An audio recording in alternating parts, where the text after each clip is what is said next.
ओम सजात्म स्वरूप परम गुरु शुद्ध चैतन्य स्वामी ने नमः। स्यद्वांदनय षट द्रव्य गुण पर्याय और प्रमाण का जड़ कर्म चेतन बंधता अरु कर्म के अवसान का कह कर स्वरूप यथार्थ जग का जो किया उपकार है उसके लिए जिनवाणी माँ को वंदना शतवारी वंदना शतवारी। श्री नियम सार जी के अंतिम चरण में शुद्ध अधिकार के माध्यम से सिद्धों का स्वरूप यानी आत्मा के उस अंतिम अवस्था का स्वरूप, जो स्वरूप जब पर्याय में मुझे मोक्ष प्राप्त होगा और जिस अवस्था में मैं रहने वाला हूँ। इसलिए व्यवहार की अपेक्षा से भले हम सिद्धों की बात समझें, क्योंकि मुझे सिद्ध बनना है, तो अपेक्षा से यह मेरे उस दशा की बात हो रही है जो मेरी अंतिम दशा होगी, जो मेरी वास्तविक दशा है, जो मेरा वास्तविक यथार्थ परमार्थ स्वरूप है। और ऐसे अनंत अव्याभाद, अनंत सुख, अनंत गुणों के आधार पर, अपने स्वरूप और स्वभाव के आधार से जब मैं अंतिम अपनी शरीरातीत रूपी दशा को अपने स्वयं के, अपने आत्ममय जीवन को अनंत काल के लिए जीऊंगा, भोगूंगा, और उसी के लक्ष्य से जो मेरी साधना और आराधना मुझे करनी है, इसलिए मुझे इस स्वरूप को समझना बहुत जरूरी है। और जब तक उस स्वरूप की, स्वभाव की, स्वयं के गुणों की, अपने अस्तित्व की महिमा नहीं आएगी, जब तक यह टंकोत्कीर्ण निर्णय नहीं होगा कि मेरा सुख मुझसे, मुझ में ही है, और ऐसा अनंत सुख कि जो एक बार आने के बाद फिर जाए ही नहीं, क्योंकि अनादिकाल से जीव ने मिथ्यात्व और अज्ञान दशा की वजह से परवश होकर पर पदार्थों में और पर द्रव्यों में सुख की परिभाषा को स्थापित किया हुआ है। जीव सुख को बाहर बाहर बाहर ही ढूंढ रहा है। धर्म के नाम पर भी सिर्फ और सिर्फ मन वचन काया की क्रिया को आधार बनाकर, पुद्गल को आधार बनाकर, इस जड़ को आधार बनाकर उस सुख की प्राप्ति करना चाहता है, जो अनादिकाल से अनंत बार करने के बाद भी आज तक प्राप्त नहीं हुई। जिस मोक्ष के लिए संसार का त्याग करता है, दीक्षा आदि, संन्यास आदि का आश्रय लेता है, फिर भी आज दिन तक मुक्त नहीं हो पाया। और जो मुक्त हुए, ऐसे वितरागी परमात्मा ने जो मार्ग बताया, और उस मार्ग के आधार पर, अपने स्वसंवेदन प्रत्यक्ष अनुभूति के आधार पर, ऐसे छद्मस्त भावलिंगी मुनि जो हमें बताने का प्रयास कर रहे हैं, ऐसे पंच परमेष्टि जो एक आत्मा की ही अवस्था है, जिस अवस्था से मुझे गुजरना है। अन्य की बात से मुझे क्या लेना देना, मुझे तो अपने संयम से प्रयोजन है। मैं जहाँ खड़ा हूँ, जो आज मेरी अवस्था है, इस अवस्था से मैं जल्द से जल्द और ज़्यादा से ज़्यादा कैसे आगे बढ़ सकूं, यह सारा व्यवहार की अपेक्षा से कथन और वह व्यवहार जो मुझे अपने स्वरूप और स्वभाव में रमणता कराए, जिसे अपेक्षा से निश्चय कहा, शब्दों में नहीं अटकना है। परमार्थ कहें, निश्चय कहें, सनातन धर्म कहें, जिस भी अपेक्षा से कहें, आंतरिक मार्ग जो सुख अतीन्द्रिय सुख के नाम से प्रसिद्ध है, कि जिस सुख की प्राप्ति के लिए, जिस स्वरूप और स्वभाव की प्राप्ति के लिए एक अपेक्षा तक इस पुद्गल की जरूरत पड़ती है, मन वचन काया की, और उसमें भी ज़्यादातर भाव मन की जरूरत है, क्योंकि भाव आत्मा से जुड़ा हुआ है, मुझ से जुड़ा हुआ है। आज यह भाव जो विभाव रूप परिणमित हो रहा है, उसी भाव मन के द्वारा उसे स्वभाव में स्थिर करने का प्रयास और पुरुषार्थ, इतनी सी वास्तविक साधना और आराधना, इतना ही वास्तविक मोक्ष का मार्ग है।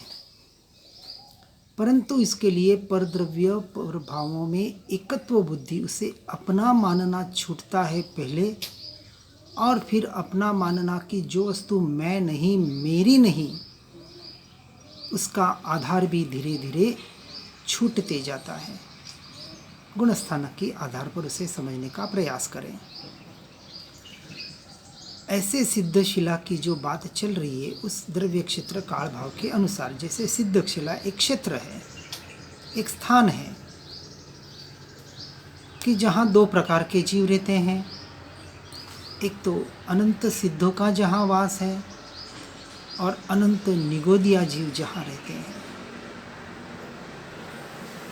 निगोद के रूप में मैं उस स्थान पर जाके आया हूँ, परंतु अब मुझे भव भ्रमण को टालने वाली जो यह पर्याय रूपी सिद्ध अवस्था है, और ऐसी अवस्था जो इस 14 राजलोक के अंतिम भाग में बताई गई, जहाँ 6 द्रव्यों का परिणमन है, और उसके ऊपर एक आकाश तत्व है, जिसे अलोकाकाश कहा गया, लोक और अलोक।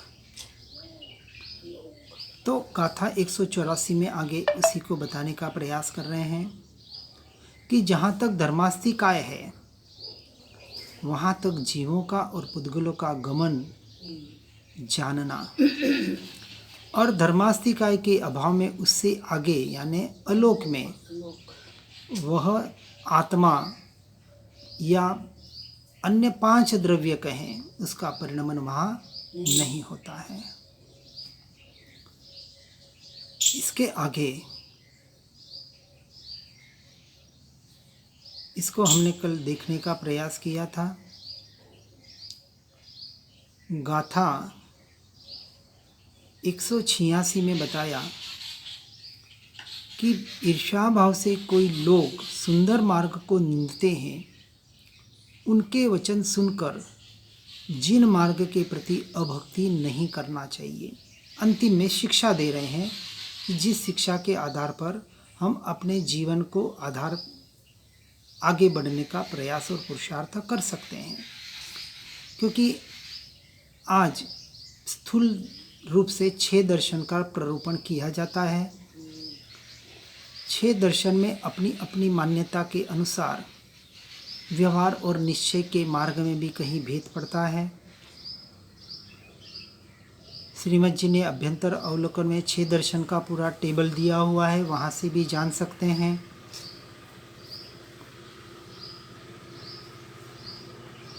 तो जिस गति हेतु के अभाव का कारण और त्रिलोक के शिखर से ऊपर जीव और पुद्गल जहाँ उनका गमन नहीं हो सकता, क्योंकि वहाँ धर्मास्तिकाय और अधर्मास्तिकाय द्रव्य जो हलन चलन और स्थिरता में मदद करते हैं, जहाँ कोई काल की व्यवस्था नहीं है, समय की कोई व्यवस्था नहीं है। तो इस प्रकार से जानकर समझकर जिस मार्ग में हम आगे बढ़ने का प्रयास और पुरुषार्थ कर रहे हैं। तो गाथा 185 में पहले कहा, नियम और नियम का फल प्रवचन की भक्ति से दर्शाए गए, यानी उसमें कुछ पूर्वापर यानी आगे पीछे विरोध हो तो आगम के ज्ञाता यानी शास्त्रों के द्वारा, सद्गुरु के द्वारा उसे दूर करके उसकी पूर्ति करना योग्य है। इसलिए शास्त्रों का अभ्यास जो प्रारंभिक अवस्था में बताया गया, क्योंकि सदैव सद्गुरु और सद्धर्म का भी यथार्थ वास्तविक स्वरूप हमें शास्त्र के द्वारा ही मिल सकता है। और ऐसे सदमार्ग बताने वाले सतशास्त्र महा पुण्य के उदय से हाथ में लगते हैं। उसे भी पुण्य का उदय चाहिए, नहीं तो जिस कुल परंपरा में हम जन्म लेते हैं, जो कुलगुरु हमें मिलते हैं और परंपरा से जो शास्त्र हमें प्राप्त होते हैं, उन्हें ही हम सर्वोपरि मान लेते हैं। वहाँ तक तो पुण्य का उदय है, जिसे हम धर्म के नाम से पुकारते हैं। परंतु जो अध्यात्म का, जो शाश्वत धर्म की यहाँ हम बात करने का प्रयास कर रहे हैं, यहाँ मत, संप्रदाय, परंपरा, कुल के आग्रहों का जहाँ त्याग होता है और सब कुछ यथार्थ रूप से समझने का, सिर्फ और सिर्फ एक तत्व को समझने का प्रयास किया जाता है। इसलिए यहाँ कह रहे हैं कि प्रथम तो नियम शुद्धत रत्नत्रय के व्याख्यान स्वरूप में प्रतिपादित जैसा किया गया, तो महा मुश्किल से ऐसे शास्त्र, ऐसा मार्ग हमारे हाथ में लगता है और इसका प्रतिपादन वही कर सकता है जिसने अन्य धर्मों को भी एक अपेक्षा से अभ्यास किया हो। किस किस संप्रदाय में, किस किस धर्म में क्या क्या बताया गया है, और उसके आधार पर जब अपना स्वयं का एक निर्णय होता है कि वास्तविक यथा योग्य परिपूर्ण मार्ग तो यही है, इसका निर्णय, इसका श्रद्धान होने के बाद, इसलिए सबसे पहले सद्देव सद्गुरु सतशास्त्र सद्धर्म का श्रद्धान बताया सम्यक दर्शन के लिए। वही परिपूर्ण यथार्थ श्रद्धान नहीं होगा तो आगे की जो बात बताई तत्वार्थ श्रद्धानम सम्यक दर्शनम, कि जो मूल तत्व है, जो स्वरूप है, जो स्वभाव है, जो मैं हूँ, उसका श्रद्धान जीव कैसे कर पाएगा? तो नहीं कर पाएगा। इसलिए जो शुद्धत रत्नत्रय के व्याख्यान स्वरूप में प्रतिपादित उसका जो फल, जो परम निर्वाण यानी देहातीत होने की जो दशा,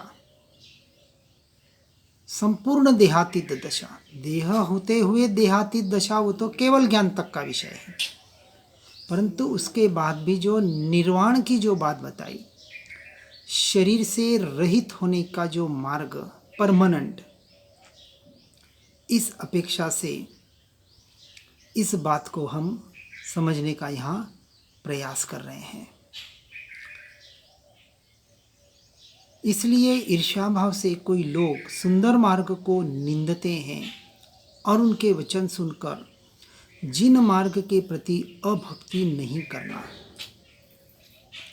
इसलिए श्रीमद जी ने बार बार वितरागे कहेलो मार्ग, तीर्थंकरे कहेलो मार्ग, खुद वेदांत से थे, फिर भी एक पत्र में उन्होंने वेदांत को चौथे गुणस्थानक तक ही पहुंचने की बात बताई है। उसके आगे की बात जो अपेक्षा से 14 गुणस्थानक के आधार से, यानी संपूर्ण सर्वसंग परित्याग करके एकांतवास करके अनंत काल के लिए अपने स्वरूप और स्वभाव में रमणता का शुद्धोपयोग का जो मार्ग वितरागी केवली प्ररूपित धर्म में जो बताया है, इसलिए यहाँ इस आधार पर इस भव्य को शिक्षा दी जा रही है, बताया जा रहा है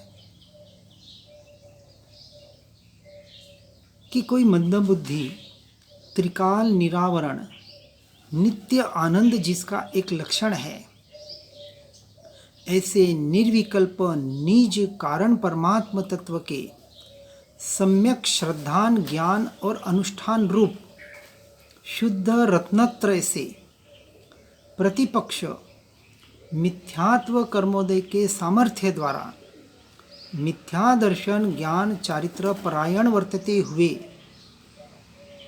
ईर्ष्याभाव से अर्थात मत्सर युक्त परिणाम से सुंदर मार्ग को पाप क्रिया से निवृत्ति जिसका लक्षण है, ऐसे भेदोपचार रत्नत्रयात्मक तथा अभेदोपचार रत्नत्रयात्मक ऐसे सर्वज्ञ वितराग के मार्ग को निंदते हैं, वहाँ से हट जाते हैं। उन स्वरूप विकल यानी स्वरूप प्राप्ति रहित जीवों के कुहेतु कुदृष्टांत युक्त कुतर्क वचन सुनकर जिनेश्वर प्रणीत शुद्ध रत्नत्रय मार्ग के प्रति हे भव्य भूल कर भी अभक्ति नहीं करना, परंतु उसकी भक्ति ही कर्तव्य है। भक्ति का अर्थ बाहर के भजन की बात नहीं हो रही है कि कुछ भजन कर लिया और कुछ उनकी तारीफ कर ली और उन्होंने बताए हुए कुछ क्रियाकलापें कर ली। यथार्थ इसलिए ऊपर पूरा मार्ग बता रहे हैं, ऐसा सुंदर मार्ग कौन सा? स्वरूप की प्राप्ति वाला मार्ग। इन शॉर्ट सम्यक दर्शन, सम्यक ज्ञान, सम्यक चारित्र, शुद्ध रत्नत्रय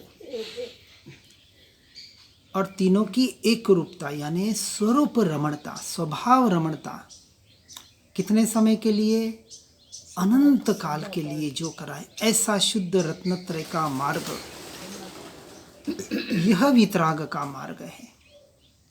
लेकिन वितराग और जैन या किसी भी परंपरा के नाम पर यदि क्रियाकांड में कोई उलझाना चाहता है, अटकाना चाहता है, मात्र मत संप्रदाय परंपरा के आधार पर जो उसका निर्णय करना चाहता है, उसको भी यहाँ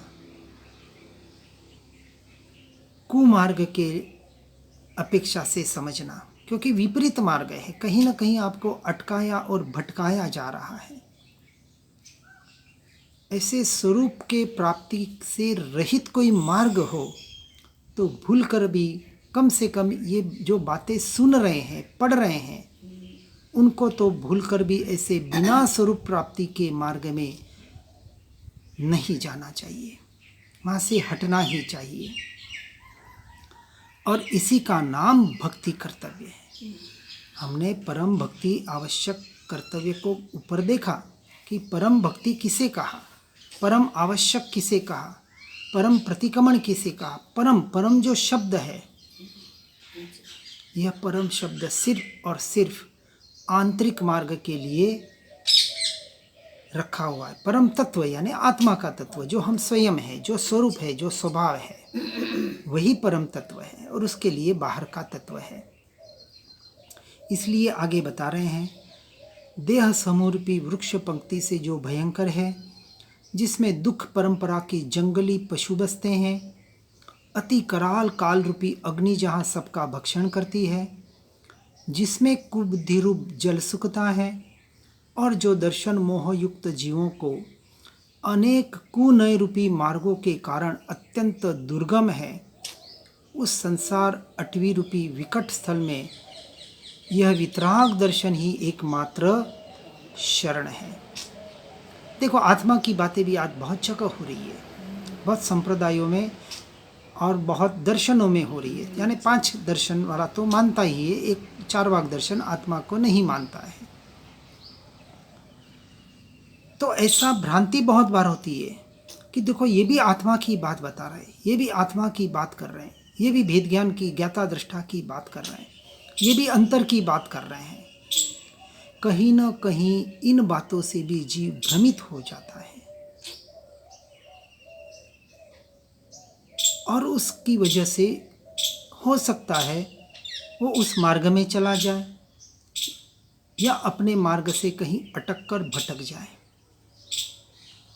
इसलिए जब तक यथार्थ निर्णय नहीं होता है, परिपूर्ण एक समझ हमारे भीतर क्रिएट नहीं होती है, तब तक सभी मार्गों का यथा योग्य सम्यक प्रकार से विचार और विनयपूर्वक जानकारी लेकर फिर अपना एक स्वयं का निर्णय करना चाहिए।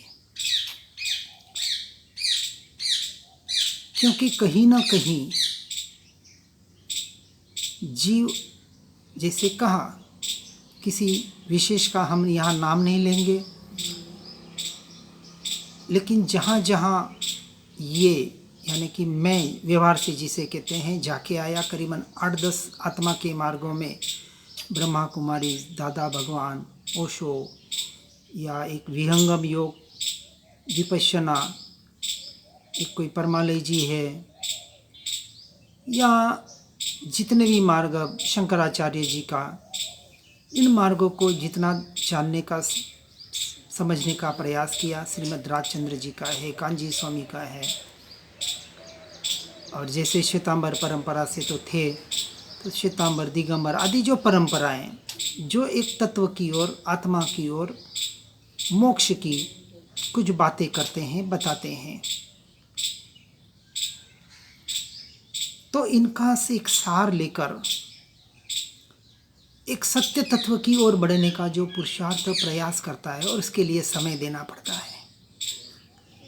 परंतु जीवों के पास, कहते हैं हमारे पास तो मरने की भी फुर्सत नहीं है। अब जिनको धर्म क्षेत्र में, इसलिए फिर उनको मजबूरी में जो कुल परंपरा से मिले और जो गुरु अपने कुल परंपरा से संप्रदाय के आधार पर बता रहे हैं, उसी में अटके हुए हैं। अटके हुए तो कोई बात नहीं, अटके उसका कोई विरोध नहीं है, लेकिन जो मत संप्रदाय के आग्रह लेकर कट्टरवादी बन रहे हैं, और उस आग्रह के नाम पर जो राग द्वेष रूप परिणमित होकर हिंसा तक उतर आते हैं, ऐसे जीवों को विशेष सोचने की बात है।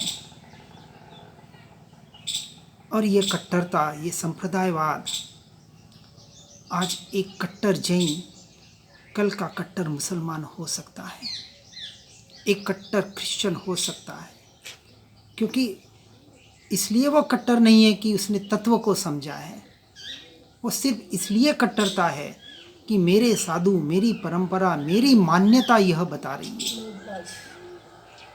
वहाँ वो अहंकार इतना तीव्र पुष्ट हो चुका है उसका, वो राग, तीव्र द्वेष रूप परिणमित होता है। और वितरागता का तो मार्ग राग द्वेष से रहित होने का मार्ग है। वीतराग, जिसका राग भी बीत गया। 3 भाव बताते हैं, मोह, राग और द्वेष। तीनों में खतरनाक कौन सा है? निश्चय की अपेक्षा से देखे तो मोह सबसे खतरनाक है, व्यवहार की अपेक्षा से देखे तो द्वेष सबसे खतरनाक है, द्वेष बुद्धि।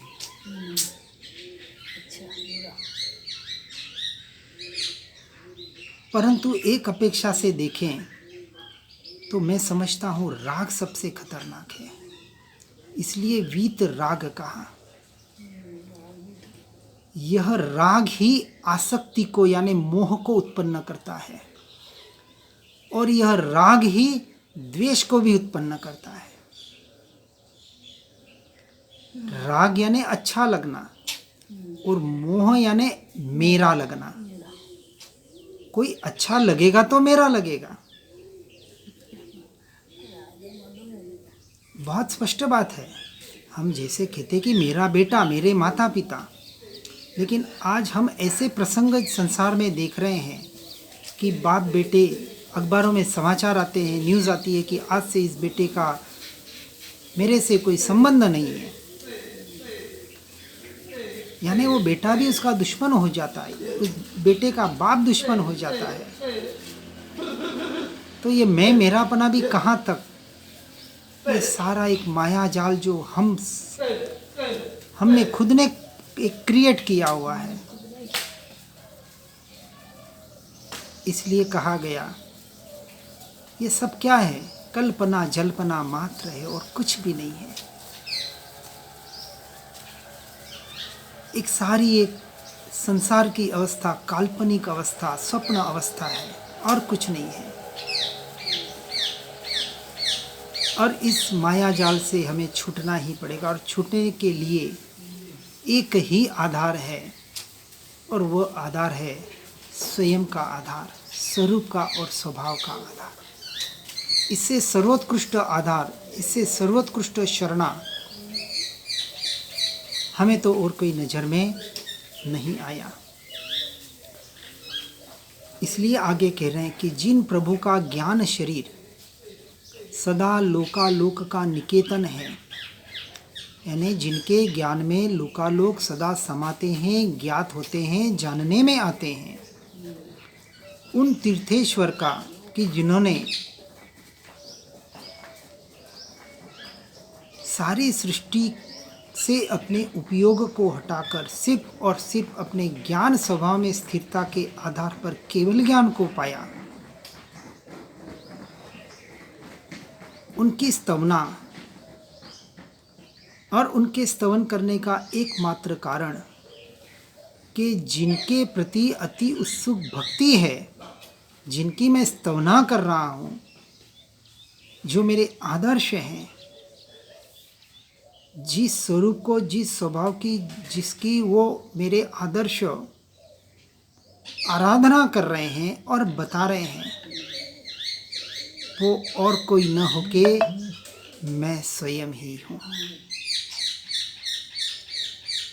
मेरे आराध्य उनके स्वयं की आराधना कर रहे हैं, और जो जिसकी आराधना करता है वो और कौन सी आराधना बताएगा। तो मेरे आराध्य जिसकी आराधना कर रहे हैं और जिसकी आराधना करने के लिए बता रहे हैं, वो और कोई न होते हुए मैं स्वयं ही हूँ। तो मुझे मेरी ही आराधना करनी है, और इससे सर्वोत्कृष्ट आराधना, इससे सर्वोत्कृष्ट अधिष्ठान और कोई हमारे तो दृष्टि में आज के तारीख में तो नहीं है, इस क्षण तो नहीं है। इसलिए गाथा 187 में बता रहे हैं कि पूर्वापर दोष रहित, ये अंतिम उपदेश दिया जा रहा है हमें कि सारे दोषों से रहित जिनोपदेश को जानकर, मानकर, यानी जब तक उनके स्वरूप को, निर्मल स्वरूप की पहचान नहीं होगी, इसलिए कहा कि जो परमात्मा को द्रव्य गुण पर्याय की अपेक्षा से जानता है, वही अपने स्वयं को द्रव्य गुण पर्याय की अपेक्षा से जान सकता है। क्योंकि जो जीन परमात्मा का स्वरूप है, वही स्वरूप तो मेरा है, और मैं मेरे लक्ष्य से, उस शुद्ध के लक्ष्य से ही उस परम शुद्ध की प्राप्ति पर्याय में प्रकट कर सकता हूँ। इसलिए उसे अपेक्षा से प्राप्त की ही प्राप्ति कहा गया। निश्चय की अपेक्षा से प्राप्त ही है, मैं हूँ, अभी भी इस क्षण में मुझ में ही हूँ, लेकिन पर्याय में मलिनता है। पुरुषार्थ जो भी कर रहा है पर्याय में करना है। जब ये हवा चली तो पर्याय में पुरुषार्थ होगा कि ये ज्ञान जानने में आया। यहाँ सत्संग चल रहा है और यहाँ ज्ञान का ज्ञान हो रहा है, दो क्रिया साथ में चलती है। एक पुद्गल की अपेक्षा से पुद्गल का परिणमन चलता है, और उसी क्षण भाव मन एक अपना काम कर रहा होता है, और उसी क्षण यदि उपयोग में ज्ञान स्वभाव की ओर ढल जाए तो समझना आपका काम सही हो रहा है, आप सही दिशा में जा रहे हैं। ऐसे जिनोपदेश को जानकर मैंने भी निज भावना निमित्त से, मैंने यानी आचार्य कुंद देव बता रहे हैं कि मया, जो ओरिजिनल शब्द यहाँ दिया है, मया निज भावना निमित्तम, मैंने ऐसे जिनेश्वर परमात्मा का उपदेश सुनकर, जैसे कहा कि कुंद आचार्य देव सीधे देह सहित सिमंदर स्वामी के वहाँ जाके 8 दिन उनका उपदेश सुनकर आए, और फिर इन शास्त्रों की रचना की।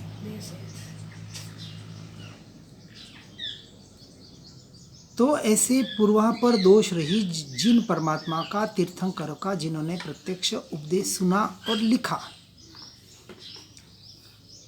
इसलिए कह रहे हैं कि मैंने निज भावना निमित्त से, परमात्मा की मात्र तारीफ करने के लिए नहीं, मात्र पर के यानी देवगुरु शास्त्र के मात्र गुणगान करने के लिए नहीं, उनके आधार पर जो मैंने निज की साधना की, कर रहे हैं हम, ये भावलिंगी मुनियों के कथन।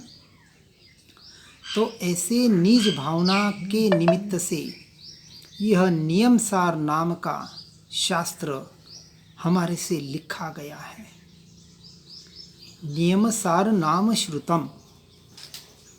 तो इस नियमसार नाम के शास्त्र को जो हमारे द्वारा लिखा जा रहा है, क्योंकि वहाँ लिखने की कर्तृत्व तो बुद्धि तो है नहीं कि हम कुछ लिख रहे हैं या हम कुछ कर रहे हैं। इसलिए अमृतचंद्राचार्य जी ने समयसार जी के अंत में लिखा, अक्षर से शब्द बने, शब्द से वाक्य बने, वाक्य से शास्त्र बने। सारा परिणमन किसका? पुद्गल का। इन सारे में मैं कहीं नहीं हूँ और मेरा कुछ भी नहीं है। सारा पुद्गल का परिणमन मात्र है, परंतु जो स्वभाव में ले जाने के लिए निमित्त बने, तो निमित्त के बारे में, निमित्त उपादान की अपेक्षा से जो कहा, निमित्त से कार्य होता नहीं, कार्य उपादान की योग्यता से होता है। ये जितना सत्य है उतना ही एक सत्य है, व्यवहार सत्य, बिना निमित्त के भी कार्य नहीं होता। मात्र एक को गौण और एक को मुख्य किया गया है। उपादान को मुख्य करना है और निमित्त को गौण करना है। निमित्त का नाश नहीं होता। कोई निमित्त को पूरा उड़ा दे तो वो स्वच्छंदी हो जाता है। इसलिए उपकारी के उपकार मानने हैं, व्यवहार की अपेक्षा से होते हैं, परंतु उपकार उसी पर होता है जिसके उपादान की योग्यता परिपक्व हो जाती है। कोई एक सद्गुरु अपने 1000 शिष्यों को एक सत्य बात बताता है, लेकिन उसमें पाने वाले कोई विरले ही होते हैं, 2-4 ही होते हैं। 1000 में से 1000 जने नहीं पाते हैं, क्योंकि वहाँ उनकी उपादान की योग्यता परिपक्व नहीं हुई है। तो क्या गुरु ने सिर्फ 2 जने पे उपकार किया जिन्होंने पाया? जैसे कहते हैं कि श्रीमद जी के काल में 4 जनों ने पाया, तो क्या श्रीमद जी ने 4 जने के लिए ही धर्म बताया? उन्होंने सबको वही मार्ग बताया, लेकिन जिसकी योग्यता थी, जिसकी परिपक्वता हो गई थी, जिसकी काललब्धि पद गई थी, उसने उसको ग्रहण कर लिया और पा लिया। तो स्वयं के पुरुषार्थ से पाया। किसी ने दिया इसलिए नहीं, देने वाले ने तो 1000 जने को दिया, लाखों को दिया, लेकिन सबने नहीं पाया। इसलिए कोई दे सकता है और कोई ले सकता है। यह ज्ञान, ये सम्यक दर्शन, ये साधना, ये आराधना नहीं। सद्देव, सद्गुरु, सद्धर्म, सत्शास्त्र सिर्फ दिशा निर्देश करते हैं, आपको मार्ग बताने जितना ही उनका कार्य है। आगे चलना हमें स्वयं को पड़ेगा, और वो भी आंखें खुली रखकर। चलने का नाम तो चारित्र है, 5वां 6ठा गुणस्थानक, लेकिन उसके पहले आंखों को खोलना पड़ेगा। उसका नाम है 4था गुणस्थानक सम्यक दर्शन। बिना आंखें खुले यदि सिर्फ चलेगा, 5वें गुणस्थानक की क्रियाएं करते रहेगा, तो पता है आंख पर पट्टी बांधने वाला या अंधा आदमी अपने गंतव्य तक कभी पहुंच ही नहीं पाएगा। कहीं अटकेगा, भटकेगा, गिरेगा, कुछ न कुछ तो होगा। इसलिए इसकी टीका में यह शास्त्र के नाम कथन द्वारा शास्त्र के उपसंहार संबंधी कथन है। यहाँ आचार्य श्रीमद् भगवत कुंद आचार्य देव प्रारंभ में किए हुए कार्य के अंत को प्राप्त करने के अत्यंत कृतार्थता को पाकर कहते हैं कि सैकड़ों परम अध्यात्म शास्त्रों में कुशल ऐसे मैंने, स्वयं की बात बता रहे हैं, निज भावना निमित्त से और अशुभ वंचनार्थ, अशुभ से बचने के लिए नियमसार नामक शास्त्र किया है। क्या करके यह शास्त्र किया है, प्रश्न कर रहे हैं। फिर कहते हैं कि प्रथम अवंचक, यानी कहीं से ठगे नहीं, निष्कपट, सरल, रुजु, ऐसे परम गुरु के प्रसाद से जानकर, परम गुरु यहाँ परमात्मा की अपेक्षा से, क्या जानकर कि जिनोपदेश को अर्थात वितराग सर्वज्ञ के मुखारविंद से निकले हुए उस परम उपदेश को जानकर। तो कैसा है वह उपदेश कि पूर्वापर दोष से रहित है, अर्थात पूर्वापर दोष के हेतुभूत सकल मोह राग द्वेष के अभाव के कारण जो आप्त है, उनके मुख से, यानी ऐसे वितरागी परमात्मा के मुख से निकला हुआ होने से यह वचन निर्दोष है।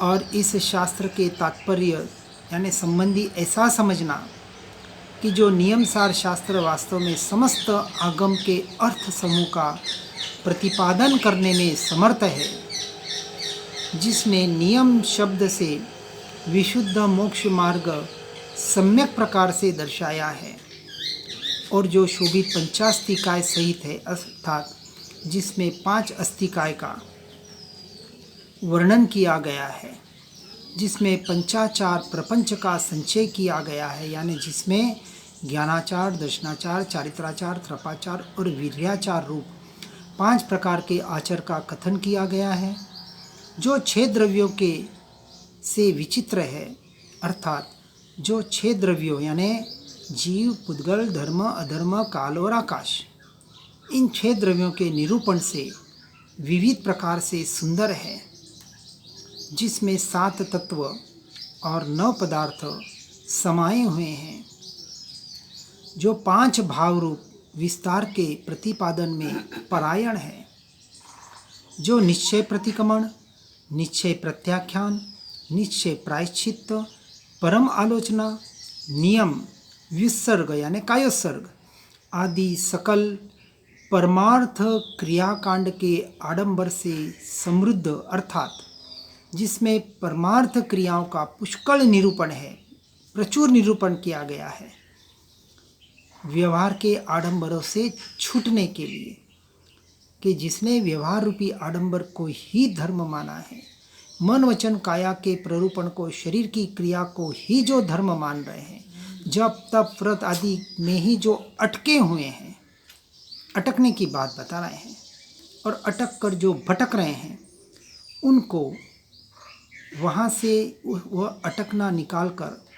जो निश्चय मोक्ष का मार्ग है, परमार्थ मार्ग है, उस निश्चय का प्रतिपादन इस नियमसार जी ग्रंथ में, इसलिए नियमसार जी सम्यक चारित्र का ग्रंथ कहा गया, और जो 3 उपयोगों से सुसंपन्न है, अर्थात जिसमें अशुभ, शुभ और शुद्ध उपयोग का प्रचुर कथन है, पूरा प्ररूपण बताने का प्रयास किया गया है, हेय गेय उपादेय की अपेक्षा से। ऐसे इस परमेश्वर के शास्त्र का वास्तव में 2 प्रकार का तात्पर्य है। ये जो परमात्मा का जो कथन, सूत्र तात्पर्य और शास्त्र तात्पर्य। सूत्र तात्पर्य तो पद्य कथन से प्रत्येक सूत्र में यानी पद्य द्वारा गाथा के अंत में प्रतिपादित किया गया है, और शास्त्र तात्पर्य यह निम्न अनुसार टीका द्वारा प्रतिपादित किया जाता है। यह नियमसार शास्त्र भागवत अर्थात भगवान का दैवी पवित्र शास्त्र है, ऐसा निरूपण पद्मप्रभमल धारीदेव जो टीका में कह रहे हैं, जिन्होंने इस शास्त्र को पढ़कर अपनी आराधना की। जो शास्त्र निर्वाण सुंदरी से उत्पन्न होने वाले परम वितरागात्मक, निराबाध यानी किसी भी बाधा से रहित, निरंतर और अनंग परमानंद देने वाला, अनंग यानी अशरीरी, आत्मिक, अतीन्द्रिय परम आनंद देने वाला, और जो निरतिशय यानी जिससे बढ़कर, इससे उत्तम, श्रेष्ठ, अद्वितीय और कुछ भी नहीं है। जैसे हम कहते 4 मंगल, 4 उत्तम और 4 शरण, हमने उसमें थोड़ा सा फेर करने का प्रयास किया है। सर्वज्ञ शरण, साधु शरण, केवली प्ररूपित धर्म की, शास्त्र की शरण और निश्चय से आत्मा की शरण। निश्चय से आत्मा ही मंगल है, आत्मा ही लोक में उत्तम है और आत्मा की ही शरण मोक्ष का मार्ग है। तो व्यवहार निश्चय का समन्वय करते हुए ऐसे निरंजन निज कारण परमात्मा की भावना का जो कारण है, जो समस्त नयों के समूह से शोभित है और जो पंचम गति के हेतुभूत है और जो 5 इंद्रियों के फैलाव रहित देह मात्र परिग्रहधारी से यानी ऐसे निर्ग्रंथ मुनिवर से रचित है, भावलिंगी मुनियों के द्वारा जो रचना की गई है, ऐसे इस भागवत शास्त्र को जो निश्चय नय और व्यवहार नय के अविरोध से जानते हैं, वे महापुरुष समस्त अध्यात्म शास्त्रों के हृदय को जानने वाले और परमानंद रूप वितराग सुख के अभिलाषी, बाह्य अभ्यंतर 24 परिग्रहों के प्रपंच को परित्याग कर त्रिकाल निरूपाधि स्वरूप में लीन निज कारण परमात्मा के स्वरूप के श्रद्धान, ज्ञान और आचरणात्मक भेदोपचार कल्पना से निरपेक्ष, ऐसे स्वस्थ यानी स्व में अस्त होने वाले, ऐसे हार्द्य रहस्य मर्म रत्नत्रय में पारायण वर्तते हुए शब्द ब्रह्म के फलस्वरूप शाश्वत सुख के भोक्ता रहते हैं। इस तरह से यहाँ वर्णन किया। इस तरह से सुख विजन रूपी कमलों को आनंद देने वाले अर्थात इस नियमसार परमागम की तात्पर्य नाम की टीका की पूर्णाहुति करते हुए टीकाकार मुनिराज श्री पद्म प्रभमलधारी देव 4 श्लोक में इसको पूर्ण करते हैं। श्लोक तो इसे पूर्ण हो गया कि सूर्य से ललित पद समूह को द्वारा रचे हुए इस उत्तम शास्त्र को जो विशुद्ध आत्मा का आकांक्षी जीव, आत्मार्थी, मोक्षार्थी, जिज्ञासु, तीव्र मुमुक्षु निज मन में धारण करता है, वह परम श्री रूपी कामिनी का वल्लभ होता है। उत्तम समुद्र से उत्पन्न होने वाली जो यह कथनी टीका, वह सत्पुरुषों के चित्त में स्थित रहो। इसमें यदि कोई पद लक्षण शास्त्र से विरुद्ध हो तो भद्र कवि उसका लोप करके उत्तम पद करना, यानी कहीं भूल हो तो उसका सुधार करके अपने अनुसार उसको सुधारने का प्रयास करना, उसकी लायकियात हो तो। और जब तक तारागणों से घिरा हुआ पूर्ण चंद्रबिंब उज्ज्वल गगन में विराजे, ठीक तब तक तात्पर्य नाम की यह उज्ज्वल टीका कि जिसने हेय वृत्तियों को निरस्त किया है, अर्थात जिसने छोड़ने योग्य समस्त विवाह वृत्तियों को दूर फेंक दिया है, वह सत्पुरुषों के विशाल हृदय में स्थित रहो।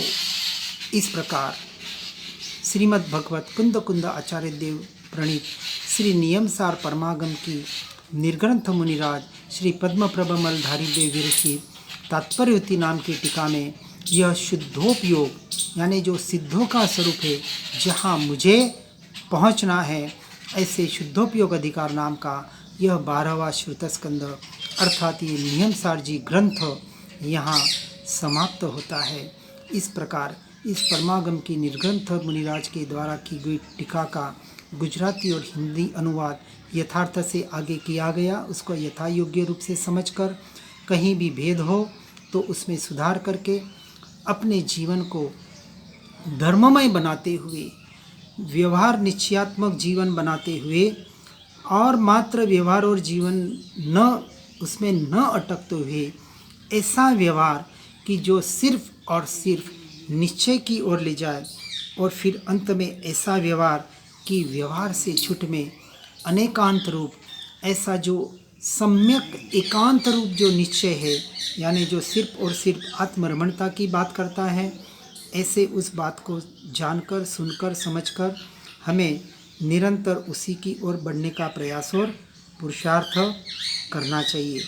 हर जीव इस मार्ग को एकांत में न लेते हुए अनेकांत स्याद्वाद की शैली से और अनेकांत की शैली से उसका विस्तार करते हुए आगे बढ़ने का प्रयास और पुरुषार्थ करे।